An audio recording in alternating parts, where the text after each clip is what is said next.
மக்கள் தனக்காக காத்து கிடப்பதை, வெயிலில் காத்து கிடப்பதை அவர் ரசிக்கிறார். அந்த பஸ்ஸுக்குள்ளே உட்காந்துக்கிட்டு கேரவேனில் அவர் லைட் ஆஃப் பண்ணி ஆன் பண்ணுறதுன்றதெல்லாம் வந்து ஒரு விதமான நார்சிஸ்ட் காம்ப்ளெக்ஸ்னுவாங்க. அதை தன்னைத்தானே ரசித்து கொள்ளக்கூடிய, கண்ணாடி முன் என்று தன்னைத்தானே ஒரு மனிதன் ரசித்து கொள்வதற்கு பெயர் ஒரு நார்சிஸ்ட் காம்ப்ளெக்ஸ். அது ஒரு வியாதி, மனவியாதி. அவர் விஜய் ஒரு நார்சிஸ்ட் தான், சந்தேகமே கிடையாது. அப்புறம் விஜய் மேலே நீங்கள் இன்னமும் எஃப்ஐஆர் போடல? எனக்கு தெரிஞ்சு போடல. புஷி ஆனந்த், சிடிஆர், நிர்மல்குமார், ஆதவர்ஜுனா இவங்க மேலே அந்த மாவட்ட செயலாளர் மேலே போட்டு இமீடியட்டாக விஜய் மேலே எஃப்ஐஆர் போட்டிருந்தாங்க. இவர்கள் அரசியல் இருப்ப தகுதி இல்லாதவர்கள், நிச்சயமாக நான் சொல்வேன். இந்த மாதிரியான மனிதர்கள் வந்து அரசியல்வாதிகளாக இருக்கலாம், தலைவராக இருப்பதற்கோ தலைவர்களாக உருவாவதற்கு தகுதி இல்லாதவர்கள். இப்போ பிரச்சனை என்னன்னா, இவர் ஒரு அரசியல்வாதி அல்ல, இவர் ஒரு நடிகர். அவரை பார்க்க வந்த கூட்டமும் அந்த கட்சி தாவேக்கா ஒரு நடிகர் ரசிகர் பட்டாளம். செகண்ட் ரேங்கே இல்லை, ஒரே ஆள்.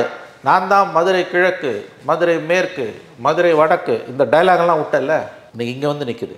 அவருக்கு அரசியல் எதிர்காலமே இல்லாமல் போவது தமிழ்நாட்டுக்கு நல்லது. ஏன்னா அவர் சினிமாவுக்கு போட்டோம், நடிக்கட்டும்.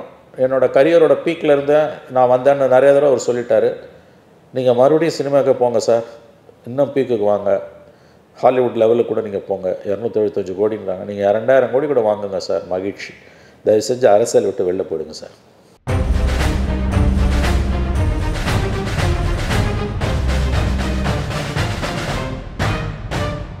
ரெட்ரோலுக்ஸ் நெஞ்சங்களுக்கு வணக்கம். நான் கார்த்திக். இன்றைய பொலிட்டிக்கல் பல்ஸ் நிகழ்ச்சியில் நம்முடைய இணைந்திருப்பவர் மூத்த பத்திரிகையாளர் திரு மணி அவர்கள். வணக்கம் சார். வணக்கம் கார்த்திக். கரூரில் நடைபெற்ற சம்பவம், விஜய் அவர்களுடைய பரப்புரையில் நடந்த சம்பவத்தில் கிட்டத்தட்ட 41 பேர் வரைக்கும் பலியாகி இருக்காங்க. கடந்த சனிக்கிழமையிலிருந்து இதுதான் பெரிய பேசு பொருளாக இருக்கின்றதை நம்ம தொடர்ந்து பார்த்துக்கிட்டு இருக்கோம் செய்திகளில். எதில் எடுத்தாலும் அதை பற்றிய பேச்சு தான் அதிகமாக இருக்குது. முதல் கட்டமாக அந்த கூட்டம், நெரிசல், பலி, அதை முதல்ல எப்படி பார்த்தீங்க, எப்படி அணுகிறீங்க முதல்ல? அதை இல்லை, இது ரொம்ப, அதாவது வார்த்தைகளால் விவரிக்க முடியாத சோகம் இது. அதாவது எந்த அரசியல் சார்பு நிலை உள்ளவங்களாக இருந்தாலும் அல்லது அரசியல் சாயமே இல்லாதவங்களாக இருந்தாலும் நெஞ்சை நெகிழ வைக்கக்கூடிய ஒரு காரியம் இது.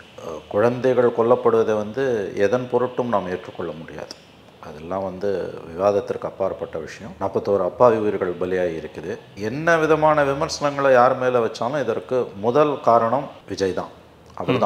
அவர் தான் இதுக்கு காரணம். 8:45 மணிக்கு வரேன்னு சொல்லிட்டு 2:45 மணிக்கு வருதுன்றது அவ்வளோ நாமக்கலுக்கு. அப்புறம் அங்கே இருந்துட்டு சாயங்காலம் 12:30 மணிக்கு வர வேண்டிய இடத்துக்கு 7:30 மணிக்கு வருதுன்றதுலாம் வந்து திட்டமிட்டு செய்யப்படுகிற காரியம். மக்கள் தனக்காக காத்து கிடப்பதை, வெயிலில் காத்து கிடப்பதை அவர் ரசிக்கிறார்.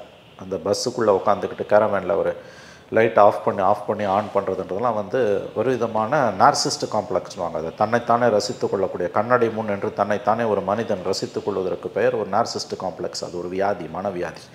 விஜய் ஒரு நார்சிஸ்ட் தான், சந்தேகமே கிடையாது. நான் எத்தனையோ அரசியல் தலைவர்களை பார்த்திருக்கிறேன். ஜெயலலிதா குறிப்பாக இதே மாதிரி வேனில் அவர்கள் உட்கார்ந்து பிரச்சாரத்திற்கு வரும்பொழுது அந்த வேனுக்குள்ளே இருக்க லைட், அவர்கள் முகத்தை காட்டக்கூடிய அந்த விளக்கு அணைக்கவே படாது. அவங்கள பார்த்தாலே கூட அந்த க்ரௌடு வந்து கூல் டவுன் ஆகிடும் ஓரளவுக்கு. லைட்டை ஆஃப் பண்ணுறது, அப்புறம் ஆன் பண்ணுறது, ஆஃப் பண்ணுறது, ஆன் பண்ணுறது. இது மாதிரி இது வந்து ஒரு சின்ன உதாரணம் நான் சொல்கிறேன். அவ்வளோ பெரிய கூட்டம்.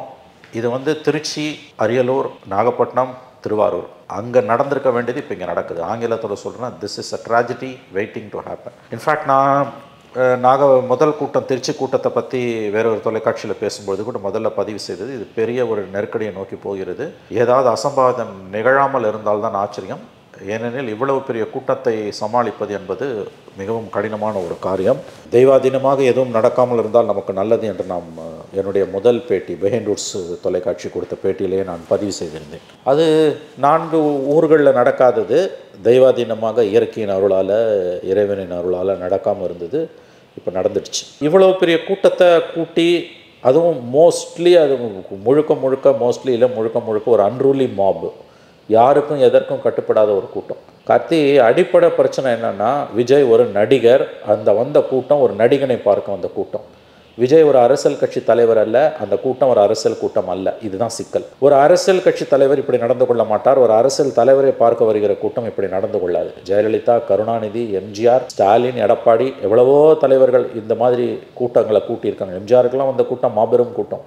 ஜெயலலிதாவுக்கு வந்த கூட்டம் மிக மிக பெரிய கூட்டம். ஆனால் இந்த மாதிரி அசம்பாவிதங்கள் நடக்காமல் இருந்ததுக்கு காரணம் அது அடிப்படையில் ஒரு அரசியல் கூட்டம். நடிகர்களை பார்க்க வருகிற கூட்டம் என்பது எந்த விதமான கட்டுப்பாடுகளும் இல்லாத, யார் சொல்லுவதையும் அவர்கள் கேட்க மறுக்கிறார்கள். அப்போ இப்படி கட்டுக்கடங்காத கூட்டம் வரும் பொழுது இந்த மாதிரியான துயரங்கள் நடக்காமல் இருந்தால்தான் ஆச்சரியம், நடந்தால் அதில் ஆச்சரியம் இல்லை. குழந்தைகளை தலைக்கு மேலே தூக்கி வைத்துக்கொண்டு விஜயை பாருன்னு சொல்லிக்கொண்டு 4-5 வயசு குழந்தைய அதற்கும் குழந்தை கீழே இருக்க குழந்தைகளை தூக்கிக்கிட்டு தாய்மார்கள் ஓடி வருகிறார்கள். இந்த முட்டாள்தனத்தை என்னவென்று சொல்வது?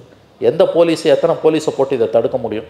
இது இன்னொன்று, அவர் சொன்ன நேரத்துக்கு வந்திருந்தா கண்டிப்பாக வந்து இந்த கூட்டம் இவ்வளோ இருந்திருக்காது. அது அவர் செய்த முதல் தவறு. ரெண்டாவது தவறு, மக்கள், புத்திகட்ட மக்கள். எவ்வளவு சட்டங்கள் இருந்தாலும் மக்கள் திருந்தலைன்னா எந்த மாற்றத்தையும் கொண்டு வர முடியாதுன்றாங்க. அதுதான் மீண்டும் ஒருமுறை நிரூபிக்கப்பட்டிருக்கு. மூணாவது, அரசாங்கம். அந்த இடத்துல அனுமதி கொடுத்த காவல்துறை அதிகாரிகள், நிர்வாகம், அரசு நிர்வாகம் மூணாவது குற்றவாளி. முதல் குற்றவாளி விஜய் தான். இது மன்னிக்க முடியாத ஒரு குற்றம் என்னை பொறுத்த வரைக்கும். இதில் அவன் சதி பண்ணிட்டான், இவன் சதி பண்ணிட்டான்னா கதை அளப்பது வந்து ஏற்றுக்கொள்ள முடியாதது. 7 மணி நேரம் 8 மணி நேரம் ஒரு கூட்டத்தை அங்கே காக்க வைத்து விட்டு போவது என்பது வந்து இது ஒரு விதமான நார்சிஸ்ட் காம்ப்ளெக்ஸ் தான். என்னை காக்க மக்கள் காத்து கிடக்கிறாங்க அப்படின்றது வந்து யாருமே செய்யாத ஒரு காரியம். இது தொடர்ந்து நடக்குது. 3வது வாரம். அதான் மறுபடியும் சொல்கிறேன், this a tragedy waiting to happen. இது நடக்காமல் இருந்தால் தான் ஆச்சரியம். மற்ற 4 ஊரில் இது நடக்காத ஆச்சரியம், இங்கே நடந்தது ஆச்சரியம் இல்லை. வருத்தம் அளிக்குது, ஆனால் இதில் ஆச்சரியப்பட ஒன்றுமே இல்லை. அரியலூரில் ஒரு பெரிய துயர சம்பவம் நடந்திருக்கணும். டிரான்ஸ்ஃபார்மர் மேலே 10 பேருக்கு மேலே நிற்கிறான். இது ஏற நல்ல வேலையாக அங்கேருந்து அந்த ஏஇ அரசு அதிகாரிகள், அவங்க எவ்வளோ புத்திசாலியான அரசு மனசாட்சி உள்ள அதிகாரிகள் இந்தியாவில் இருக்காங்க. அதனால தான் இந்தியாவோட இன்றைக்கி உயிரோடு இருக்குது. அந்த அதிகாரி கரண்ட்டை கட் பண்ணார், இல்லாட்டி அங்கே 10 பேர் செத்துருப்போம். இந்த டிரான்ஸ்ஃபார்மர் இங்கே போய் ஜென்ரேட்டருக்குள்ளே திடீர்னு கரண்ட்டு கட் பண்ணுறாங்களே, ஜென்ரேட்டரை ரோட்டில் வச்சுருக்கான், சுற்றி தட்டி வச்சுருக்கான், க்ரௌடு தள்ளுது, பெண்கள் போய் வந்து அந்த தட்டிக்குள்ளே உடச்சிக்கிட்டு போகிறாங்க தப்பிக்கிறதுக்கு, டிரான்ஸ்ஃபார்மர் இதுலேருந்து க்ரௌடுலேருந்து தப்பிக்கிறதுக்கு. அதில் ஒரு பெண் வந்து கிட்டத்தட்ட அவளுடைய ஆடைகள், மேலாடைகள் கிழிக்கப்படுகின்றன. அதாவது கையறு நிலையில் அவள் இருக்கிறாள். அந்த பக்கமாக வந்து ஆம்புலன்ஸ் டிரைவருக்கு இறங்கி அவர் சட்டையை, சினிமாவில் வர மாதிரி சட்டையை கட்டி கொடுத்து அந்த பெண்ணோட மானத்தை காப்பாற்றுறாரு. அந்த டிரைவர் தாக்கப்படுகிறார். அந்த ஜென்ரேட்டர் ஆப்ரேட்டர் பார்க்குறான், 50 பேர் வந்து நுழையிறாங்க உள்ள.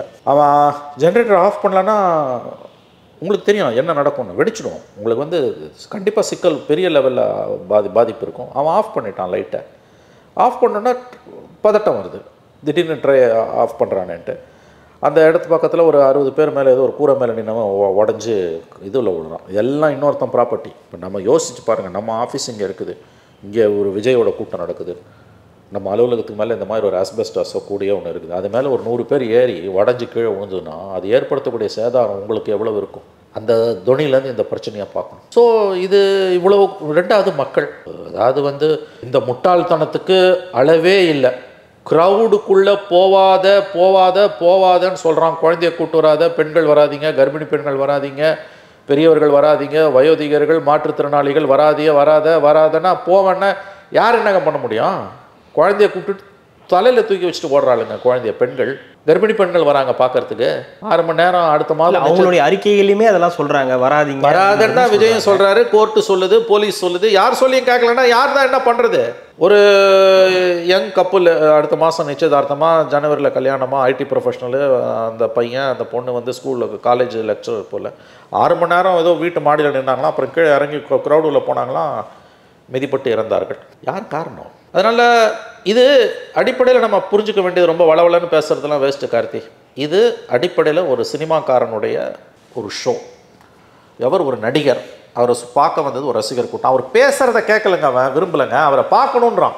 என்ன சொல்லுவீங்க அதுக்கு? அவரை முண்டி அடிச்சுட்டு போய் நான் பார்க்கணும், ஒரு தெரியாத அவரை பார்த்துடணும். அவர் நடிகர், அது ரசிகர் கூட்டம். ஒரு ரசிகர் கூட்டம், ஒரு நடிகரின் ரசிகர் கூட்ட நிகழ்ச்சி நடுத்தரில் நடக்குது, வாரம் நடக்குது. ஒவ்வொரு வாரமும் 2 மாவட்டத்தில் நடக்குது. 4 மாவட்டம் தப்பிச்சிச்சு, 5வது மாவட்டத்தில் மாட்டிக்கினாங்க, 6வது மாவட்டத்தில் மாட்டிக்கிட்டாங்க. இது அரசியல் கட்சி நிகழ்வு அல்ல. அரசியல் கட்சியில் இது நடக்கவே நடக்காது. ஸ்டாம்பீடு வந்து தமிழ்நாட்டில் எவ்வளவோ நடந்திருக்கு. எதில் நடக்கும்னா மத நிகழ்ச்சியில் நடக்கும், மகாமக மாதிரி. அப்புறம் கோயில் திருவிழாவில் மிதிப்பட்டு சாவான். இல்லை இலவசங்கள்னா, இதே நம்ம KK நகரில் 2005 ஜெயலலிதா சிஎம்மாக இருக்கும்போது இலவச வேட்டி சேலை வழங்கல, பெரிய நெருக்கடியே 45 பெண்கள் இருந்தாங்க. அந்த திமுக கவுன்சிலருக்கு தனசேரனா குண்டாஸில் பிடிச்சி போட்டாங்க ஜெயலலிதா. 2 தடவை 3 தடவை போட்டாங்க. அந்த மாதிரி இலவசங்களில் நடக்கும். ஏர் ஷோ நடந்தது, அதில் நடக்கும். பொலிட்டிக்கல் பார்ட்டியோட, தமிழ்நாட்டில் பொலிட்டிக்கல் பார்ட்டியோட நிகழ்ச்சியில், அரசியல் கட்சியோட ரேலியில், பொதுக்கூட்டத்தில், பேரணியில் இது வரைக்கும் நடந்ததே கிடையாது. இதுதான் முதல் முறை. இது முதல் முறை. ஜெயலலிதா, கருணாநிதி, எம்ஜிஆர், எடப்பாடி, ஸ்டாலின், அதுக்கு முன்னால் காங்கிரஸ் கவர்மெண்ட், யார் பீரியட்லையுமே நடந்ததில்லை. யார் பீரியட்லையுமே நடந்தது. ஒரே காரணம் நடிகர்ன்றதுனாலயா? ஒரே காரணம் நடிகர். இந்த அதாவது அந்த கூட்டங்கள்லாம் நீங்கள் பார்த்தீங்கன்னா வந்து வயது வந்தவர்கள் தங்களை தாங்களே காப்பாற்றிக் கொள்ளக்கூடியவர்கள் வருவார்கள். அந்த கூட்டங்களில் வந்து குழந்தைகள், கர்ப்பிணி பெண்கள் வரவே மாட்டாங்க. நான் பார்த்துருக்கேன். அந்த கூட்டம் வேறு கூட்டம். அது நான் பார்த்தது என்னோடய அனுபவத்தில் 1980 மார்ச் மாதம் எம்ஜிஆர் 2வது தடவை கவர்மெண்ட்டை டிஸ்மிஸ் பண்ணிட்டு மறுபடியும் ஜெயிச்சு வந்தப்போ அண்ணா சிலைக்கிட்ட பேசுகிற அந்த விஷுவல்ஸ் யூடியூப்லலாம் இருக்கும். நானே கூட இங்கே பதிவு பண்ணியிருக்கேன். நான் 10ஆம் வகுப்பு படிக்கக்கூடிய மாணவனாக இருந்தபோது திருவல்லிக்கேணியில் அங்கே போய் நண்பர்களோட போய் பார்த்தப்போ அந்த க்ரௌடு வந்து அப்படியே கடலளவு நின்ற கூட்டம். அது இந்த மாதிரிலாம் எதுவுமே நடக்கலை. ஏன்னா அந்த க்ரௌடு பொலிட்டிக்கல் க்ரௌடு. தலைவர் பேசணும், தலைவர் என்ன பேசணும், தலைவரை பார்க்கணுன்றதில்ல, தலைவர் பேசுகிறத கேட்கணும். நான் கேட்குறேன், உங்களை டிரான்ஸ்ஃபார்மர் மேலே ஏறி நிற்கிற ஒரு கூட்டத்தை நீங்கள் பார்த்துருக்கீங்களா? அந்த எம்ஜிஆரோட நிகழ்வு எனக்கு தெரிஞ்சு நான் பார்த்த மிகப்பெரிய நிகழ்வு எம்ஜிஆரோட நிகழ்வு தான். எம்ஜிஆர் பதவியேற்று 2வது தடவை பதவியேற்றப்ப 80 மார்ச், எம்ஜிஆர் செத்தப்போ 87 டிசம்பர்லேயும் நான் அதே திருவல்லிக்கேணியில் இருந்தேன், மவுண்ட் ரோட்டில் பார்த்தேன். இதே மாதிரி க்ரௌடு இருந்தது. ஆனால் அது 80 மார்ச் அளவு கிடையாது. டிரான்ஸ்ஃபார்மர் மேலே மக்கள் ஏறினதை பார்த்ததே கிடையாது. இப்படி அப்போ நடக்காதது இப்போ இந்த அளவு? அதுதான் டிரான்ஸ்ஃபார்மர் மேலே உன யாரை சொல்கிறான்? நான் கேட்குறேன், யாரும் சொல்லி யாரும் இல்லை. இன்னும் அந்த இது அப்படியே தான் இருக்கா? அந்த சினிமாவும் இன்னும் அளவுக்கு அதிகமாக இருக்கா? அளவுக்கு அதிகமாக தான் இருக்குது, அளவுக்கு அதிகமாக தான் இருக்குது. இல்லை, இன்னமும் நமக்கு டிஜிட்டல்லாம் வந்துருச்சு, மொபைலில் பார்த்துக்கிட்டு இருக்கோம், டிவியில் உட்காந்து பார்க்க முடியும், லைவ் பார்க்க முடியும் அப்படின்ற பட்சத்தில். ஆனால் என்ன இருந்தாலும் நேரில் பார்க்குறதுக்கு ஈக்குவல் இல்லைன்ற, நேரில் பார்க்குறதுக்கு எனக்கு ஈக்குவலாக இல்லை. நான் போய் பார்ப்பேன். அப்புறம் மீடியா உசுப்பி போட்டது, ஹைப் கொடுத்து, ஹைப்பு 10 சின்ன பையன் 10-12 வயசு தான் இருக்கும். அவன் தாவேக்கா கொடியை போட்டுட்ருக்கான் கழுத்தில். அவங்ககிட்ட பேட்டி எடுக்கிறான் ஒரு தொலைக்காட்சி. அவன் தலைவரை பார்க்க வந்தேன், நான் செத்தாலும் தலைவரை பார்த்துட்டு தான் சாவன்றான். அந்த பேட்டியை நீ ஒளிபரப்பலாமா? நீ ஒளிபரப்புற எப்போ? காலிலேருந்து ராத்திரி வரைக்கும் ஒளிபரப்புற. பையன் 10லேருந்து 12 வயசு பையன், சின்ன பையன். அதை என்கரேஜ் பண்ணலாமா? செத்தாலும் என் தலைவரை பார்த்துட்டு சாவன்றதை ஒரு 12 வயசு பையன் பேசுறதை நீ என்கரேஜ் பண்ணலாம்? அப்போ இந்த பாவத்தில் இந்த பணம் உழுந்துருக்குல்ல, இதில் மீடியாவுக்கும் பங்கு இருக்குது. அரசியல்வாதிகளுக்கு பணம் உழவுழதாங்க கட்சி நடத்தும், கட்சி வளரும். மீடியாவுக்கு பணம் உழவுழதான் டிஆர்பி ஏறும். அரசியல்வாதிகளுக்கு, கட்சிகளுக்கு, குறிப்பாக அரசியல்வாதிகளுக்கு பணம் உழவுழதான் கட்சி வளரும். மீடியாவுக்கு பணம் உழவுழதான் டிஆர்பி ஏறும். இல்லை, இப்போ நீங்கள் ஒன்று சொன்னீங்க, விஜயாலே இதை கண்ட்ரோல் பண்ண முடியாத அளவுக்கு இந்த கூட்டம்ன்றது வந்துருச்சு. ஆமாம். அப்போ மூணாவதாக ஒன்று சொன்னீங்க, அரசாங்கம் இங்கே 3வது கல்பிரிட் யாருன்னா அந்த டிஸ்ட்ரிக்ட் கலெக்டரும் எஸ்பியும். அவங்க பர்மிஷன் கொடுத்துருக்கூடாது. நேற்று அண்ணாமலை ஒருத்தர் தாங்க அதை கரெக்டாக சொன்னார். அந்த டிஸ்ட்ரிக்ட் எஸ்பியும் கலெக்டரும் இம்மீடியட்டாக சஸ்பெண்ட் பண்ணணும். அது ரொம்ப சரியான கோரிக்கைங்க, அது ரொம்ப கரெக்டான கோரிக்கை. நியாயப்படி பார்த்தா இந்நேரம் கவர்மெண்ட் அந்த எஸ்பியும் கலெக்டரும் சஸ்பெண்ட் பண்ணிருக்கணும். Pending enquiry, Aruna Jagadeesan committee report வர வரைக்கும், அல்லது சிபிசிஐடியோ ஏதோ ஸ்டேட் போலீஸ் விசாரிக்குது. அட்லீஸ்ட் ஃபஸ்ட்டு இன்ட்ரீம் ரிப்போர்ட் 15 நாளில் 3 வாரத்தில் வருதுன்னா அது வரைக்கும் அது புத்தமன்ற சஸ்பென்ஷன். ஏதாவது செத்த உயிர்களுக்கு ஏதாவது கொஞ்சமாவது நியாயம் கிடைக்கணும்னா இதெல்லாம் நடக்கணும். அப்புறம் விஜய் மேலே நீங்கள் இன்னமும் எஃப்ஐஆர் போடல, எனக்கு தெரிஞ்சு போடல. புஷி ஆனந்த், சிடிஆர் நிர்மல்குமார், ஆதவ் அர்ஜுனா இவங்க மேலே அந்த மாவட்ட செயலாளர் மேலே போட்டு இமீடியட்டாக விஜய் மேலே எஃப்ஐஆர் போட்டிருந்தாங்க. நான் அரெஸ்ட் பண்ணுன்னு சொல்லலை, அது ஐஓவோட யார் ஒருத்தருமே சுப்ரீம் கோர்ட் ரீசன்ட் ஜட்ஜ்மெண்ட்டில் நம்ம இதில் பூவை மூர்த்தியா அந்த ஒரு டிஜி ஒரு ஏடிஜிபி அரெஸ்ட் பண்ணாங்களே ஜெயராம் விஷயத்தில் சுப்ரீம் கோர்ட் சொல்லிச்சுல. ஏன்னா மெட்ராஸ் ஹைகோர்ட்டு ஜஸ்டிஸ் வேல்முருகன் வந்து அரெஸ்ட் பண்ணுங்கன்னு சொன்னப்போ இந்த அதிகாரம் இருக்குன்னு 18 வருஷமாக நான் ஜட்ஜாக இருக்கேன் எனக்கு தெரியாதுன்னு சுப்ரீம் கோர்ட் ஜட்ஜு சொன்னார். அரெஸ்ட் பண்ணுன்னு நான் சொல்லலை, விஜயை கண்டிப்பாக சொல்லலை, அரெஸ்ட் பண்ணுங்க, பட் எஃப்ஐஆர் போடணும். இவ்வளோ பெரிய ஹியூமன் ட்ராஜடி நடந்திருக்கு. ஏன் வந்து ஸ்டாலின் கவர்மெண்ட்டு விஜய் மேலே எஃப்ஐஆர் போடல? அந்த எஸ்பியும் கலெக்டரையும் புட்டன்று அவங்கள ஏன் என்ன சஸ்பெண்ட் பண்ணல? நீங்கள் எதுவும் சந்தேகம் வருதா? சந்தேகம் ஏங்க கான்ஸ்பிரசி என்னென்னமோ சொல்கிறாங்க, இவன் பண்ணிட்டான், செந்தில் பாலாஜி பேரெல்லாம் சொல்கிறாங்க. நமக்கு எந்த ஆதாரமும் இல்லைங்க. எப்படிங்க இதெல்லாம் வந்து உன் அறிவு எங்கே போச்சுன்றாங்க? உங்களை எவன்டா போய் சொல்லுது? பெண்களையும் குழந்தைகளையும் செந்தில் பாலாஜி தான் போய் சாவுன்னு சொன்னாரா? இந்த கான்ஸ்பிரசி தியரிஸ்க்கெல்லாம் வந்து அதாவது குறைஞ்சபட்ச அறிவு இல்லாமல், அதாவது குருட்டுத்தனமான திமுக எதிர்ப்பும் குருட்டுத்தனமான விஜய் விசுவாசமும் உங்கள் புத்தியை வந்து சீரழிக்குது. பார்த்தா தெரில இது காரணம் யார்? உங்கள் வீட்டுக்கு நான் ஒரு ஃபங்க்ஷனுக்கு வரேங்க, எனக்கு எதாவது ஒன்று ஆச்சுன்னா யாருங்க பொறுப்பு? தார்மீக ரீதியில் நான் கேட்குறேன், நீங்கள் தானேங்க பொறுப்பு. 12 மணிக்கு வரேன்ட்டு நீ 7:30 மணிக்கு வரேன்னா அதில் இருக்கக்கூடிய அந்த அது என்ன ஒரு நார்சிஸ் காம்ப்ளெக்ஸ் தான் அது. இவர்கள் அரசியலில் இருப்ப தகுதி இல்லாதவர்கள், நிச்சயமாக நான் சொல்வேன். இந்த மாதிரியான மனிதர்கள் வந்து அரசியல்வாதிகளாக இருக்கலாம், தலைவராக இருப்பதற்கோ தலைவர்களாக உருவாவதற்கு தகுதி இல்லாதவர்கள். இப்போ பிரச்சனை என்னென்னா, இவர் ஒரு அரசியல்வாதி அல்ல, இவர் ஒரு நடிகர். அவரை பார்க்க வந்த கூட்டமும் அந்த கட்சி தாவேக்கா ஒரு நடிகர் ரசிகர் பட்டாளம். அது இன்னமும் அந்த மனநிலையில் தான் இருக்கு, இன்னமும் அந்த மனநிலையில் தான் இருக்கிறாங்க. அஃப்கோர்ஸ் இன்னமும் இந்த சம்பவத்துக்கு பிறகும் அவரோட வாக்கு வங்கியில் பெரிய பாதிப்பு வரல. 10 பேரை கேட்டால் 9 பேர் அவருடைய ரசிகர்கள் அந்த சம்பவத்துக்கு முன்னால் ஓட்டு போடுவேன், இப்பயும் போடுவேன்றான். அது வேறு சப்ஜெக்ட். எவன் ஜெயிக்கிறான் எவன் தோக்குறான் அதை பற்றி இப்போ இல்லை. இந்த சம்பவத்துக்கு யார் காரணம்? ஆங்கிலத்தில் சொன்னால் at what level you will fix the responsibility. எந்த லெவலில் நீங்கள் இந்த ரெஸ்பான்சிபிலிட்டியை ஃபிக்ஸ் பண்ணுவீங்க? இன்னொரு பக்கம் அன்றைய தினம் வந்து அவர் அங்கேருந்து கிளம்பிட்டார், கரூர்லேருந்து கிளம்பிட்டாருன்ற விஷயத்த அது ஒரு பூதாகரமாக மாறி இருக்கு. அவர் இருந்திருக்கணும். அவன் என்ன தான் கலெக்டர் போக சொன்னாருனாலும் நீ ஹாஸ்பிட்டல் போறியோ இல்லையோ கரூரில் இருந்திருக்கணும். அரசியல்வாதி இருந்திருப்பாங்க. That's a problem. அரசியல்வாதியாக இருந்தால் இருந்திருப்பான். இவர் அரசியல்வாதி இல்லை, அதனால் தப்பித்து ஓடிவிட்டார். நேற்று பாருங்கள் கார்த்தி, நேற்று விஷுவல்ஸ் டிவியில் பார்த்துட்டு இருந்தேன். ஞாயிற்றுக்கிழமை நேற்று எல்லா கட்சிக்காரங்களும் காலையிலேருந்து சாயங்காலம் வரைக்கும் அங்கே இருக்காங்க. திமுககாரர் இருக்கான், அதிமுககாரர் இருக்கான், காங்கிரஸ்காரர் இருக்கான், விசிகாரர் இருக்கான், நாம் தமிழர் கட்சி இருக்குது, பிஜேபி இருக்குது, தாவேகாவை காணோம். யார் இதுக்கு காரணமோ அவங்க காணோம். அது கட்சியே இல்லைங்க. ஏன்னா செகண்ட் ரேங்க் லீடர்ஷிப் இருந்திருந்ததுன்னா இந்த மாதிரி சம்பவங்கள் நடக்காது. ஏன்னா second rank third rank leaders hierarchy வந்து இட்ஸ் அ ஷாக் அப்சர்வர். செகண்ட் ரேங்கே இல்லை, ஒரே ஆள். நான் தான் மதுரை கிழக்கு, மதுரை மேற்கு, மதுரை வடக்கு, இந்த டைலாகெல்லாம் விட்டல, இன்னைக்கு இங்கே வந்து நிற்குது. கட்சிக்காரன் நான் தான் சொல்கிறேன், பொலிட்டிக்கல் ரேலியில் இது நடக்கவே நடக்காது. ஏன்னா அவன் இருக்கான்ல செகண்ட் ரேங்க் லீடர்ஸு, தொண்டரணி எந்த பெயரிட்டு அழைச்சாலும் இப்போ திமுகலாம் தொண்டர், அவன் வந்து காப்பாற்றுவான், அவன் ஒழுங்குபடுத்துவான். போலீஸ் நம்பாது, இவங்க தான் ஒழுங்குபடுத்துவாங்க. பொலிட்டிக்கல் பார்ட்டி ரேலியில் இது நடக்கவே நடக்காதுங்க. லட்டி சார்ஜ் நடக்குங்க, ஸ்டாம்பீடு நடக்காது. அதுக்கு காரணம் என்னன்னா, உனக்கு செகண்ட் ரேங்க் லீடர்ஸ் இல்லை. உனக்கு செகண்ட் ரேங்க் லீடர்ஸ் ஏன் இல்லைன்னா, நீ அரசியல் கட்சி நடத்தலை, நீ நடத்துறது ரசிகர் மன்றம். போலீஸுக்கு பெரிய தலைவலி என்னன்னா, அரசாங்கத்துக்கு பெரிய தலைவலி இல்லைன்னா, மிகப்பெரிய செல்வாக்குள்ள ஒரு நடிகர், அசாத்தியமான செல்வாக்கு, அதை நான் ஒப்புக்கொள்கிறேன், இப்பயும் நான் பதிவு பண்ணுறேன். அசாத்தியமான செல்வாக்கு, நம்ப முடியாத செல்வாக்கு. இந்த அட்டூழியத்துக்கு பிறகு, இந்த அராஜகத்துக்கு பிறகும் விஜயை எதிர்க்க வேண்டியவர்கள், கண்டிக்க வேண்டியவர்கள் கண்டிக்காமல், அவர் மேலே என்ன தப்பு, கவர்மெண்ட்டு தான் தப்பு பண்ணிடுச்சு, நாங்கள் விஜய்க்கு தான் ஓட்டு போடுவோன்றாங்க. அப்போ அந்த ஆதரவு தளம் அவங்களுக்கு இருக்குது. அரசாங்கம் வந்து ஒரு அன்ரூலி மாப்னுவாங்க, எந்த சட்டத்துக்கும் கட்டுப்பட மறுக்கிற, எந்த விதிகளுக்கும் உட்பட மறுக்கிற ஒரு கூட்டத்தோட டீல் பண்ணுது. என்ன பண்ண முடியும் கவர்மெண்ட்? என்ன தான் பண்ண முடியும் கவர்மெண்ட்டு? போரா அந்த டிஎஸ்பி சொல்கிறாரு 50 மீட்டர் முன்னால் வண்டியை நிறுத்தி தானே அந்த பிரச்சனை இல்லைங்க, தப்பிச்சுட்டு இருக்கோங்க. போவாதன்றாரு. நான் போயே தீர்வுன்னு அடம் பிடிச்சேன். போய் இன்னைக்கு 40 பேர் செத்துருக்கான். முழுக்க இதுக்கு விஜய் தான் காரணம். ஒரு எஃப்ஐஆர் கூட விஜய் மேலே போட முடியலன்னா கவர்மெண்ட்டை எதை பார்த்து இந்த அரசு அஞ்சுகிறது இல்லை தயங்குகிறதுன்னு எனக்கு புரியல. நான் மறுபடியும் சொன்னேன், நீ அரெஸ்ட் பண்ணு நான் சொல்லலை, சாரி நான் அதை சொல்லலை. குறைஞ்சபட்ச விழுமியம். ஏன் ஷாருக் கான் மேலே 2017 ஹைதராபாத்தில் ஒரு இன்சிடென்ட் நடந்தப்போ எஃப்ஐஆர் போட்டாங்கல்ல. சரி, இந்த மாதிரியான ஒரு பெரிய மனித பேரழிவு நடக்கும்பொழுது the first thing government will do is FIR.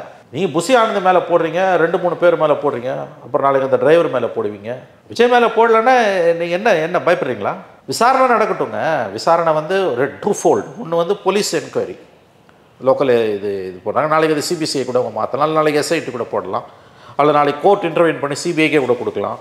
அதெல்லாம் வேறு. இன்னொன்று, எதனால் இது நடந்தது, வாட் லெட் டு திஸ் ஸ்டாம்பீடுன்றதுக்கு தான் அருணா ஜெகதீசன் கமிட்டி கரெக்டாக தான் பண்ணியிருக்கு கவர்மெண்ட். ஓகே, அதுக்கு நோக்கம் இருக்கலாம் கவர்மெண்ட்டுக்கு. அது நான் வேறு. என் கள்ளக்குறிச்சிக்கு போகாத ஸ்டாலின் வந்து ஏன் இதுக்கு உடனே போனார், ஏன் அறிக்கை கொடுத்தாரு, அதெல்லாம் பாலிடிக்ஸ், அதெல்லாம் நான் போக விரும்பலை. அது அப்படியே அவங்களுக்கு நோக்கம் இருந்தாலும் தப்பு கிடையாது, எல்லாமே பாலிடிக்ஸ் தான். பட் கரெக்டாக தான் கவர்மெண்ட் பிஹேவ் பண்ணியிருக்கு, பர்ஃபெக்டாக கவர்மெண்ட் பிஹேவ் பண்ணியிருக்கு. இன்றைக்கும் ஸ்டாலின் அவர்கள் கொடுத்த வீடியோவில் பேசியிருக்காருன்னா பர்ஃபெக்டான ஸ்பீச். அது எந்த அரசியல் கட்சி தலைவரும் இதை விரும்ப மாட்டார் அப்படின்னு அவர் கரெக்டாக தான் அவர் சொல்லியிருக்காரு. இந்த விஷயத்தில் ஸ்டாலின் மீது குறை சொல்ல எதுவுமே இல்லை. அரசாங்கம் ரொம்ப பர்ஃபெக்டாக நடந்திருக்குது. பட் ஏன் அவர் மேலே விஜய் மேலே ஒரு எஃப்ஐஆர் கூட போடலைன்றது எனக்கு புரியல, என்னால் அண்டர்ஸ்டாண்ட் பண்ண முடியல. The first thing government would have done it. கடந்த காலங்கள் அப்படி நடந்திருக்கு, அதை நீங்கள் செய்யலை. நீங்கள் சரி எனிவே போடுங்க, போடாமல் போங்க, எஃப்ஐஆர் கூட நீங்கள் போடாமல் கூட போங்க. அட் வாட் லெவல் இந்த நீங்கள் ரெஸ்பான்சிபிலிட்டியை ஃபிக்ஸ் பண்ண போகிறீங்க? 40 உயிர்கள் போயிருக்குது. எந்த கட்டத்தில், அதாவது எந்த தளத்தில், எந்த லெவலில் நீங்கள் ரெஸ்பான்சிபிலிட்டி ஃபிக்ஸ் பண்ண போகிறீங்க? இல்லை இதுக்கு யாருமே காரணம் இல்லைன்னு கை விட்டு போயிட போகிறீங்களா? அதுதான் நான் சொன்னேன். ஃபஸ்ட்டு திங் என்ன பண்ணிருக்கணும், விஜய் மேலே எஃப்ஐஆர் போட்டிருக்கணும். கல்பபிள் ஹோமிசைடுன்னு இவங்க மேலே போட்டிருக்காங்க, புசி ஆனந்த் அதர்ஸ் மேலே. கண்டிப்பாக விஜய் மேலே எஃப்ஐஆர் போட்டு இன்னைக்கு இரவுக்குள்ளே கைது பண்ணணும்னு சொல்லியிருக்காங்க 3 பேரை. புசி ஆனந்த், சிடிஆர் நிர்மல்குமார், இந்த இன்னொரு மதியழகன். ஒரு யாருக்கு சொல்லியிருக்கா? தனிப்படை அமைச்சு தேடிக்கிட்டு இருக்காங்க. 5 தனிப்படை அமைச்சு தேடி. நான் என்ன சொல்கிறேன், நான் கைது பண்ணுங்கன்னு யாரையுமே கூட நான் கைது பண்ணுங்கன்னு சொல்லலை. ஜஸ்ட் பிகாஸ் எஃப்ஐஆர் போட்டாங்கன்னா அது இப்போ அவங்களோட இது. நான் சொல்கிறது வந்து விஜய் மேலே ஏன் எஃப்ஐஆர் போடல? 2வது முக்கியமான விஷயம், அந்த எஸ்பியும் கலெக்டரும் சஸ்பென்ஷனில் போகணும். அதையும் பண்ணல நீங்கள். அதனால் இது மனித பேரழிவுங்க. இதெல்லாம் என்ன விளையாட்டா? நான் கேட்குறேன். நான் செந்தில் பாலாஜி சதி பண்ணிட்டேன் நான்சென்ஸ். கண்ணு முன்னால் தெரியுது இவ்வளோ அட்டூழியம் நடந்திருக்குது. இவர் காரணம் இல்லையா? அதுக்கு இவர் தானே காரணம். அதனால தெரியறதை விட்டுட்டு எவனோ பண்ணான்னு எந்த ஆதாரத்தில் நீ செந்தில் பாலாஜி பண்ணான்னு சொல்கிறேன்? நான் கேட்குறேன், உங்கள்கிட்ட என்ன ஆதாரம் இருக்குது? நான் மறுபடியும் சொல்கிறேன், ஒருத்தனை நல்லவன் சொல்கிறதுக்கு எந்த ஆதாரமும் தேவையில்லை. ஆனால் ஒருத்தனை கெட்டவன்றதுக்கு நம்ம பேசியிருக்கோம், 100 ஆதாரம் தேவை. லைட்டை யார் ஆஃப் பண்ணாங்க? லைட் ஆஃப் பண்ணால் 100 பேர் செத்துருப்பான்டா, டிரான்ஸ்ஃபார்மர் வெடிச்சிருக்கோண்டா. அந்த ஆப்ரேட்டர் எடுத்த முடிவு இது. லட்டி சார்ஜ் ஆமாம், லட்டி சார்ஜ் பண்ண தான் செய்வான். க்ரௌடு போய் மேலே விழுதுறான், என்ன பண்ணுவான்? அவன் சொல்கிறாங்கல்ல, அந்த டிஎஸ்பி சொல்ல 50 மீட்டர் முன்னால் சொல்கிறார்ல, போவாதன்றார்ல, போனீங்கன்னா நடக்க தான் செய்யும். இல்லை, இது அவர் ஹாஸ்பிட்டலுக்கு முன்னாலே அவர் வந்துட்டார், அப்புறம் அவர் பெட்டை ரெடியாக இருந்தெல்லாம் கதாளுக்கு என்ன ஆதாரம் இருக்குது? எது ஆதாரம் இருக்கா? அவங்க எவிடன்ஸ் இருக்கா? எவனோ ஒருத்தன் ட்வீட் போட்டான். அதாவது ஒரு விஷயத்தை நம்ம மனசு நம்புறதுன்னு ஆரம்பிச்சிச்சுன்னா 1000 கட்டுக்கதைகளை கலப்போம். கான்க்ரீட்டாக அவங்கள்ட்ட எவிடன்ஸ் இருக்கா? பொதுவெளியில் வைக்கிற அளவுக்கு எவிடன்ஸ் இல்லைன்னா எவனை பற்றியுமே தப்பாக பேசக்கூடாது, யாராக இருந்தாலும். எந்த ஆதாரம் இல்லாத அவதூறு இதெல்லாம் நான் சொல்லுவேன். இது அப்பட்டமான அவதூறு. இதெல்லாம் மாட்டிப்பாங்க. அப்படிலாம் யாராவது தப்பு பண்ணாங்கன்னா, இதுக்கெல்லாம் பண்ணாங்கன்னா, இப்படிலாம் பண்ணுறவங்க கண்டிப்பாக மாட்டிப்பாங்க. அதனால் அதுக்கெல்லாம் எனக்கு தெரிஞ்சு வாய்ப்பு ரொம்ப ரொம்ப ரொம்ப ரொம்ப ரொம்ப குறைவு. அது நீ எதுக்கு அப்போ 3 மாதம் டிசம்பரில் போக வேண்டிய ஊர்வலத்தை இப்போ எதுக்கு நீ இதுக்கு மாற்றிட்டு இப்போ எதுக்கு நீங்கள் கரூருக்கு போனீங்க? அதையும் கேட்கலாம்ல, அதில் கான்ஸ்பிரசி கேட்கலாம்ல. அப்போ எந்த ஆதாரமும் இல்லாமல் எப்படி நீ இந்த மாதிரியான குற்றச்சாட்டுகளை முன் வைப்ப? கண்ணு முன்னால் இருக்க ஆதாரம் இல்லை, நீ பண்ணுறது நீ பண்ண அட்டோடியும். ஏங்க ஒரு 8 மணி நேரம் அது ஒரு தன்னோட சொந்த ஆதரவாளர்களை ஒரு நடிகர் காக்க வைக்கிறாருன்னா எந்த விதத்தில்ங்க இதெல்லாம் மனிதத்தன்மை? நான் கேட்குறேன். 8:45 திருச்சி பர்மிஷன் நாமக்கல்ல, 8:45 தான் அவர் வீட்டிலேருந்து புறப்படுறாரு. இத்தனைக்கும் இவருக்கு ஷெட்யூல் ஃப்ளைட்டு கிடையாதுங்க, இவர் ப்ரைவேட் ஃப்ளைட்டில் போகிறாரு. எப்போனா இவர் போகலாம். 6 மணிக்கு புறப்பட்டு 7 மணிக்கு திருச்சி, பை ரோடு 1 ஹவர், 8:45 அங்கே. ஆனால் நீ 8:45 தானே எதுக்கு புறப்படுற 8:45? இதுக்கெல்லாம் ஏதாவது ஒரு கன்வின்சிங்கான ரீசன் இருக்கா அவங்கக்கிட்ட? இதுதானே தொடர்ந்து நடக்குது. இது 6வது மாவட்டம். சொன்ன டைமுக்கு ஒரு இடத்துல கூட வரதில்லை. அப்படியே 10 நிமிஷம் பேசிட்டு, வாரத்துக்கு ஒரு நாள் வருது, 10 நிமிஷம் பேசிட்டு போக வேண்டியது. அதுவும் ஒன்றும் உலகமாக அரசியல்லாம் ஒன்றும் கிடையாது, ஒரே டெம்ப்ளேட்டு. இது என்ன பெரிய அரசியல், உலக அரசியல் பேசிட்டீங்க நீங்கள்? அதையாவது ஒழுங்காக பேச தெரியுதா? அதுவும் இல்லை. கிட்னி ராக்கெட்டை பற்றி பேசினேன். கிட்னி ராக்கெட்டில் நீ பேசும்போது பெரிய டெவலப்மெண்ட் என்ன? எஸ்ஐடிக்கு எதிராக ஸ்டேட் கவர்மெண்ட் அப்பீலுக்கு போயிருக்கு, அதை சொல்கிறதுக்கு துப்பு இருக்குதா? அதுவும் இல்லை, எதுவுமே இல்லையே. அப்போ ஒரு நடிகனை பார்ப்பதற்காக ஒரு கூட்டம் திரளும், மாவட்டம் தோறும் திரளும், அதில் ஸ்டாம்பீட் ஆகும், 50 பேர் சாவான்னா இது பேர் அரசியல். இதுக்கு எது கவர்மெண்ட் பர்மிஷன் கொடுக்கணும்? நான் சொல்லுவேன், இப்போ பர்மிஷன் கொடுத்தது கலெக்டருக்கும் எஸ்பி சஸ்பெண்ட் பண்ணுவாங்க. அந்த இடத்துல ஏன் கொடுத்தாங்க? நீ எதுக்கு போன? அவன் கொடுக்குறான், நீ எதுக்கு போன? உங்களுக்கு தெரியவேணா அங்கே என்ன நடக்குதுன்னு? இது உங்களுக்கு எதிரான கவர்மெண்ட் உங்களுக்கு தெரியும். இல்லை, இந்த மாதிரியான விஷயங்களில் எவ்வளோ சுதாரிப்பாக இருந்திருக்கும். அரசியல்வாதியாக இருந்தால் இருப்பான். கார்த்தி, நான் மறுபடியும் சொல்கிறேன் கார்த்தி, இது அரசியல்வாதியாக இருந்தால் அவனுக்கு அந்த சுதாரிப்பு இருக்கும். அவனுக்கு என்ன இருக்குன்னு ஒரு அரசியல்வாதிக்கு நான் பார்த்துருக்கேன். தனக்கு தெரியாது எதுன்னு அவனுக்கு தெரியும். சொன்னால் கேட்டுப்பான். கலைஞரோ ஜெயலலிதாவோ எம்ஜிஆரோ எல்லாம் அவங்க மட்டும் எல்லாம் தெரிஞ்சா இருக்காங்க. அவங்களுக்கு தெரியாதது எதுன்னு அவங்களுக்கு தெரியும், அதனால் கேட்டுப்பாங்க. நம்ம தொடர்ந்து ஒரு விஷயத்தை பேசிட்டு தான் இருக்கோம். இந்த விஜய் அவர்களுடைய அரசியலில் 2ஆம் கட்ட தலைவர்களை சேர்க்கவே இல்லைன்றதை நம்ம தொடர்ந்து பேசியிருக்கோம். இது இப்போ எவ்வளோ தேவைன்றதை உங்களுக்கு தெரிஞ்சிருக்கும் இல்லையா? 2ஆம் கட்ட தலைவர்கள்ன்றது எவ்வளோ முக்கியமானவன்றது தெரிஞ்சிருக்கும் இல்லையா? தெரிஞ்சுதானே எனக்கு தெரியல. சினிமாக்காரன் புத்தி இப்போ நடிகர் மனோபாவத்தில் இருந்தால் இப்பயும் தெரியாது. இப்போ கூட அவங்க ஏங்க நடந்ததற்கு நான் பொறுப்பேற்கிறேன்னு ஒரு வாயிலேருந்து இன்னமும் ஏங்க வரல? குறைஞ்சபட்சம் நானும் பொறுப்பேற்கிறேன்னு வரணும் இல்லைங்க? ஓன் பண்ணாராங்க ரெஸ்பான்சிபிலிட்டியை. ஒரு அரசியல் தலைவன்கிட்ட அது வருங்க, நான் பொறுப்பேற்கிறேன்னு. விஜயகாந்த் இருந்தால் வாயிலேருந்து வந்திருக்குங்க. விஜயகாந்த் இருந்தால் அங்கே வேஷ்டியை மடிச்சுக்கிட்டு ஹாஸ்பிட்டலுக்குள்ளே பூந்துட்டுருப்பார். நான் பொறுப்பேற்றுக்கிறேன்னு ஒரு வாயிலேருந்து வந்திருக்கும். அந்த நேர்மை விஜயகாந்துக்கு இருந்ததுங்க. இன்ன வரைக்கும் 3 நாள் ஆக போகுது, நான் பொறுப்பேற்கிறேன்னு ஒரு வாயிலேருந்து ஏன் வரல? இன்றைக்கி சிஎம் வீடியோ போடுறாரு இல்லைங்க, இந்த வீடியோ இவர் போட்டிருக்கணும் இல்லைங்க. எந்த அரசியல் கட்சி தலைவரும் சாவ விரும்ப மாட்டான், ஆனால் தார்மீக முறையில் நான் பொறுப்பேற்கிறேன், அந்த குடும்பங்களை நாங்கள் காப்பாற்றுவோம், இனி இதுபோல் நிகழாமல் நாங்கள் செயல்படுவோம், நிபந்தனையற்ற மன்னிப்பு கேட்கிறேன் தமிழக மக்களிடம். ஒரு வீடியோ உங்களோட செல்வாக்கு எங்கேயோ போயிருக்கும். அதாவது ஓனிங் ரெஸ்பான்சிபிலிட்டி இருக்குல்ல, அது தானாக வந்திருக்கணும். அது தானாக வந்துடும். நீ இன்ன வரைக்கும் நீங்கள் ஒரு ரெஸ்பான்சிபிலிட்டியை ஓன் பண்ணவே இல்லையா? நாங்கள் மீண்டு வருவோம், நீங்கள் மீண்டு வாங்க இல்லை மாண்டு போங்க, எக்கடை கட்டு போங்க. இது அதை பற்றி மக்களுக்கு என்ன கவலை? இந்த சம்பவத்துக்கு யார் பொறுப்பு? நீங்களும் பொறுப்பு சார். அப்போ நீங்கள் மன்னிப்பு கேட்கணுமா இல்லையா? எதுவுமே கேட்கலையே. நீங்கள் பொறுப்பை ஏற்றுக்கவே மறுக்கிறீங்களே சார். ஒரு அரசியல் கட்சி தலைவராக இருந்தால் பொறுப்பை ஏற்றுப்போம். நீங்கள் நடிகனாக இருக்கிறதாலையும் உங்களுக்கு ஈகோ இருக்கிறதாலையும் உங்களால் அதை ஏற்றுக்க முடியல. அண்டு நல்லா ஞாபகம் வச்சுக்கோங்க, நீங்கள் ஒரு மிகப்பெரிய அரசியல் கட்சியோட மோதுறீங்க. அவங்க அதிகாரத்தில் இருக்காங்க. அவங்கள நீங்கள் ஆனானப்பட்ட ஜெயலலிதாவே அவங்க லீகலாக ஃபைட் பண்ணி ஜெயிலுக்கு அனுப்பினவங்க. செப்டம்பர் 27ன்றது தமிழ்நாடு வரலாறில் ரொம்ப முக்கியமான நாள். 2014 செப்டம்பர் 27 ஜெயலலிதா சிறைக்கு அனுப்பப்பட்டார். பதவியில் இருக்கக்கூடிய முதலமைச்சர் சிறைக்கு அனுப்பப்பட்ட சுதந்திர இந்திய வரலாறு அன்றைக்கி நிகழ்த்தப்பட்டது முதல் முறை. கரெக்டாக 11 வருஷம் பொறுத்து ஒரு மிகப்பெரிய அரசியல் ஒரு அரசியல் கட்சி தலைவரோட ஒரு கூட்டத்தில் ஸ்டாம்பீடில் வரலாறுலேயே முதல் முறையாக அரசியல் கட்சி தலைவர் ஸ்டாம்பீடில் 40 பேர் சாவுறாங்க. செப்டம்பர் 27 தமிழக வரலாறுல முக்கியமான நாள். அந்த ஜெயலலிதாவை 11 வருஷத்துக்கு முன்னால் லீகலாக ஃபைட் பண்ணி கேஸை நடத்தி 18 வருஷம் கேஸை நடத்தி ஜெயிலுக்கு அனுப்புனது திமுக. எவ்வளோ பெரிய ஒரு ராட்சச எந்திரம் அவங்கக்கிட்ட இருக்குது, அதிகாரத்தில் இருந்தாலும் இல்லாட்டின்றதை பற்றின குறைஞ்சபட்ச புரிதலும் உங்களுக்கு இல்லை. அப்போ நீங்கள் உங்கள் எதிரியை பற்றின அளவுகோலும் உங்களுக்கு இல்லை, நீங்கள் யாருன்னு உங்களுக்கு தெரியல, அந்த கூட்டமும் உங்களுக்கு புரியல. லைட்டை ஆஃப் பண்ணி போடுறாரு. அது என்ன மைண்ட் செட்டுங்க அது? லைட்டை ஆஃப் பண்ணும்போது சைலண்ட் ஆகிறாங்க, ஆன் பண்ணும்போது ஓன்னு கத்துறாங்கன்னா இது தற்குறித்தனமாக இல்லை? இதை நான் கேட்குறேன். இதில் எந்த விதத்தில் ஒரு அரசியல்வாதி செய்யாத காரியம் அது. சினிமாக்காரனாந்தி எதை வேணால் செஞ்சுட்டு போய் எவனும் கேட்க போகிறதில்ல.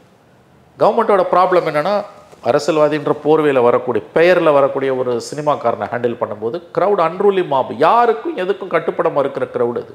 இல்லை, இதற்கு பிறகு அதற்கான வாய்ப்புகள் இருக்குன்னு இனிமேல் இனிமேல் பர்மிஷனை கொடுக்க மாட்டோம், சத்தியமாக கொடுக்க மாட்டாங்க. ரோட் ஷோலாம் கிடையாது இனிமேல். வேணா விக்ரவாண்டி மதுரையில் நடந்த மாதிரி எங்கன்னா 200 கிலோமீட்டர் 200 ஏக்கர் 300 ஏக்கர் வாடகைக்கு எடுத்து அங்கே எதையாவது போட்டுக்கோங்க. நீங்கள் இனிமேல் நீங்கள் இந்த ஷோ இந்த டைப் ஆஃப் ரேலிக்கு பர்மிஷன் கிடையாது, கண்டிப்பாக கிடையாது. விஜய்க்கு கிடையாது, யாருக்கும் கொடுக்க மாட்டாங்க. இன்னும் சொல்லப்போனால் மற்றவங்களுக்கும் கட்டுப்பாடுகள் அதிகமாகும். விஜய்க்கு கண்டிப்பாக கிடைக்காது, அவராலே வர முடியாது. அடுத்த கட்ட நடவடிக்கை என்னவா இருக்கும்? இப்போ இவங்களுக்கு இப்படி ஒரு நெருக்கடி, ஏன்னா ஒரு 1.5 வருட கட்சி, எதுவும் தெரியலை, எதுவுமே புரியலை, டைரெக்டாக ஒரு 40 பேர் வந்து இப்போ இறந்துருக்காங்க, அவங்க தான் காரணம் அப்படின்னும் போது இப்போ அவங்களுடைய மனநிலை அடுத்த கட்ட நடவடிக்கைன்றது என்னவாக தான் இருக்கும்? விஜய் கேட்குறீங்களா?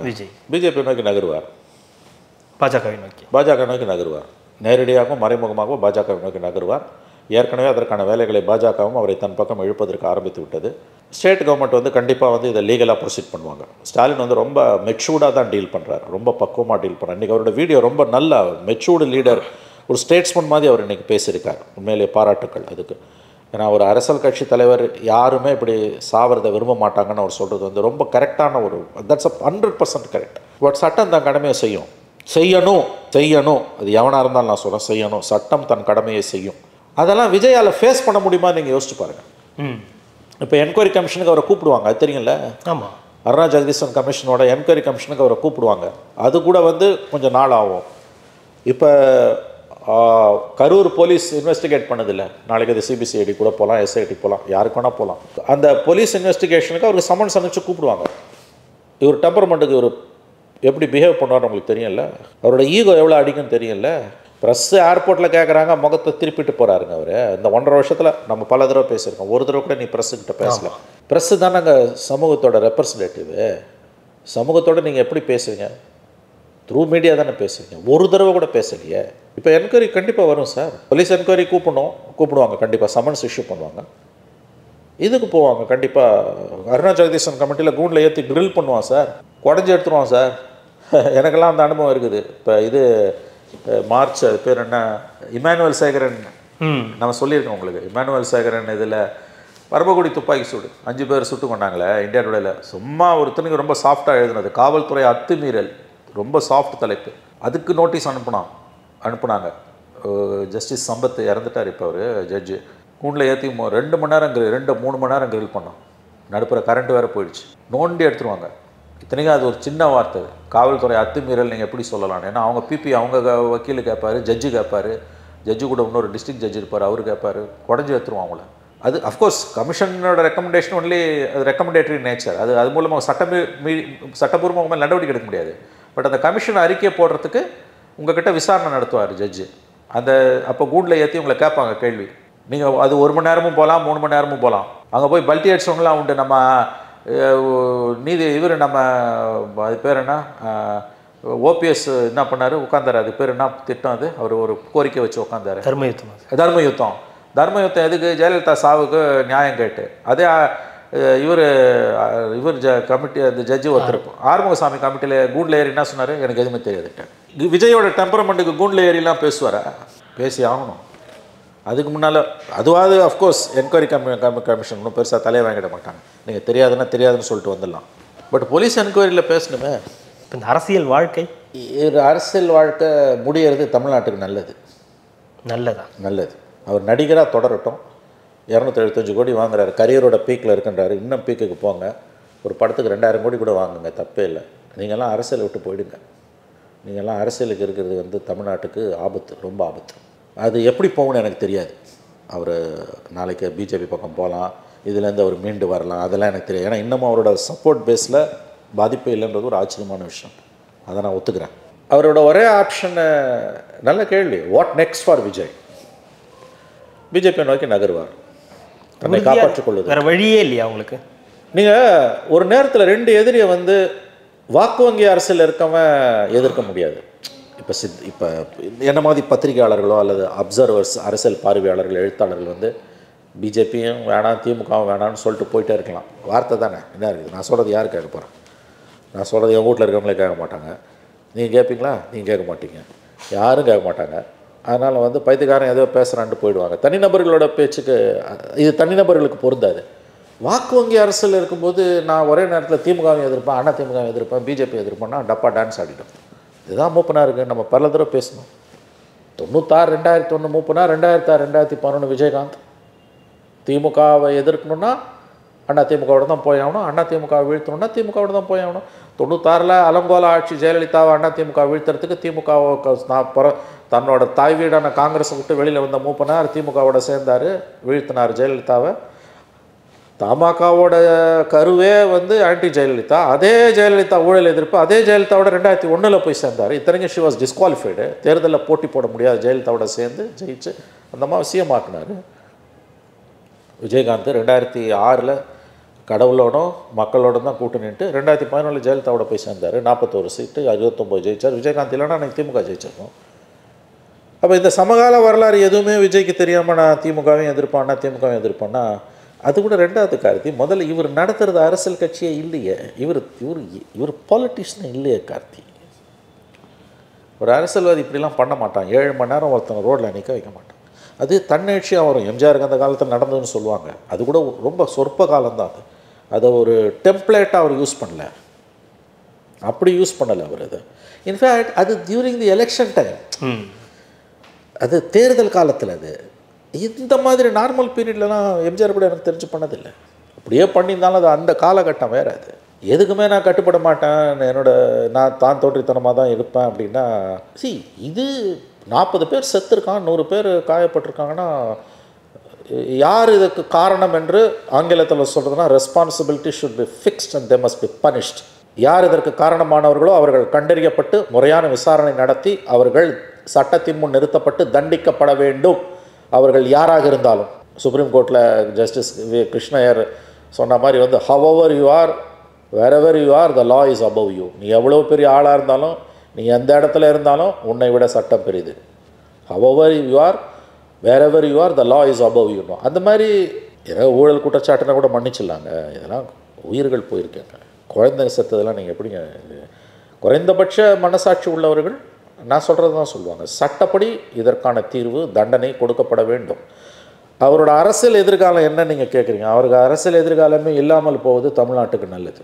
ஏன்னா அவர் சினிமாவுக்கு போட்டோம், நடிக்கட்டும், என்னோடய கரியரோட பீக்கில் இருந்தேன், நான் வந்தேன்னு நிறைய தடவை அவர் சொல்லிட்டாரு. நீங்கள் மறுபடியும் சினிமாவுக்கு போங்க சார், இன்னும் பீக்குக்கு வாங்க, ஹாலிவுட் லெவலுக்கு கூட நீங்கள் போங்க, 275 கோடின்றாங்க, நீங்கள் 2000 கோடி கூட வாங்குங்க சார், மகிழ்ச்சி. தயவு செஞ்சு அரசியல் விட்டு வெளில போயிடுங்க சார். கண்டிப்பாக சார், தொடர்ந்து பேசலாம். மிக்க மகிழ்ச்சி. நன்றி. நன்றி.